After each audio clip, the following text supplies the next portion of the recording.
What's your worst experience with your friend's parents? I was 17 and in my senior year of high school when this story took place. I took pottery as one of my electives. In that class I met Beth, who was a junior. We became good friends instantly and I brought her into my friend group since she was new to my school and hadn't made any friends yet.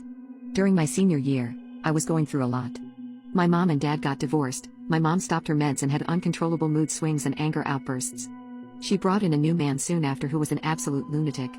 I confided in Beth during that time and she told me I'm always welcome to stay at her house so I don't have to be around all that.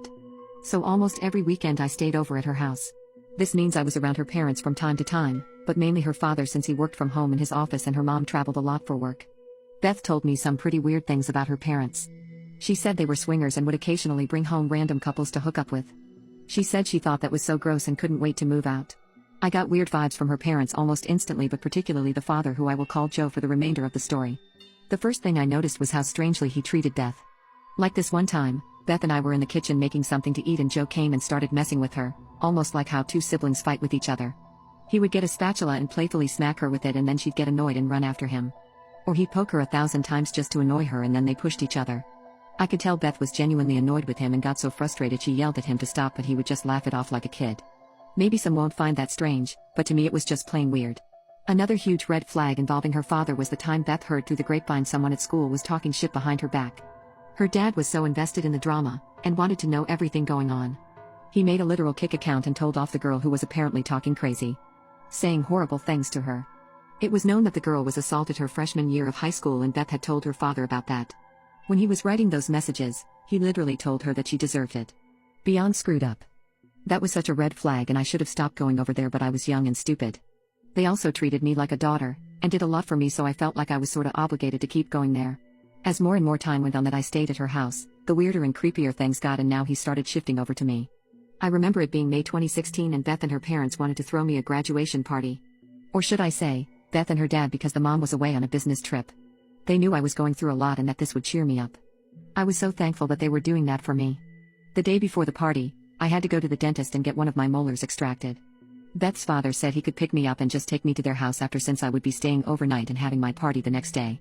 When he came to pick me up, we had a long drive to their house because they lived in the middle of nowhere. During the ride, Joe's son from a previous marriage called him. After a few minutes into the conversation, Joe said, "I'm not doing too much, just taking Liz to the house and setting up the party for tomorrow. She just went to the dentist so she got gauze in her mouth and can't talk." "She can't talk, just how we like our women, huh son?" And he let out the creepiest laugh. I just sat there in complete shock after hearing him say that. I mean, WTF. For the remainder of the car ride I stayed silent. Not that I could have talked anyway, I had gauze all in my mouth, but I just wanted to get out of that car as fast as possible. We get to their house, and start setting up for the party. For context, me, Beth, and all the friends that were coming to the party were underage. But Beth's dad went crazy buying a ton of alcohol for us. I wasn't comfortable drinking because I had never really drank before this occasion, TBH. But I just went along with it and figured I didn't have to drink that much if I didn't want to. The next day the party happens and we're all having a good time swimming, listening and dancing to the music, eating and drinking. Joe was practically with us the whole time, handing out drinks to everyone. He was trying to include himself in our conversations and wanted to hang out with us. I thought it was so bizarre, but I tried to look past it and enjoy my time because they really put a lot into the party. Now nighttime rolls around and the majority of my friends start to leave, but a few asked if they could stay the night because they were too drunk to drive home. Beth's house had a big living room, guest bedroom, and her sister's room was vacant since she had recently moved out. So Joe said they could all find a place to sleep. The people who stayed were basically all guys and people who were more friends of our friends that heard about the party and just showed up. Some of them I had just met that day at the party. I was so shocked he let these guys stay over. He was so paranoid about Beth having a boyfriend or even going to prom with a guy, but yet he got these underage guys drunk and let them stay all over the house. Now here's where things took a huge turn and got so creepy. That same night me, Beth and the random guys are all chilling in the living room watching some movie and munching on snacks. Joe decided to come out and sit with us like he's one of the pals. He starts talking it up with the guys, and out of nowhere he says, "Isn't Liz a stunner? I always say, once she's 18, she's mine. And I'm not letting no one else have her." Once I heard that, I was done. After I went home the next morning, I knew I had to stop going over there. Which ultimately meant I wouldn't be able to be friends with Beth anymore. I felt horrible, but school was over, it was summer and I graduated. And Beth wasn't allowed to leave the house and hang out with friends since her parents were oddly strict. So the only time I would be able to hang out with her is if I went back to her house, which I wasn't going to do. I was also moving to live with my grandma in another state. It was the best decision for me at that time. I told Beth and she was devastated. I was her only friend and she was trapped alone in that house. A month after that last incident, Joe showed up at my house. He had lended my mom something and was coming to pick it up. They were outside talking for over an hour and I was trying to listen from the window. Basically, Beth told her dad I was moving and he was trying to persuade my mom that I should live with them and that it would be good for me. He said they have so much room in their house and he even had a car I could use. I wouldn't have to pay them anything.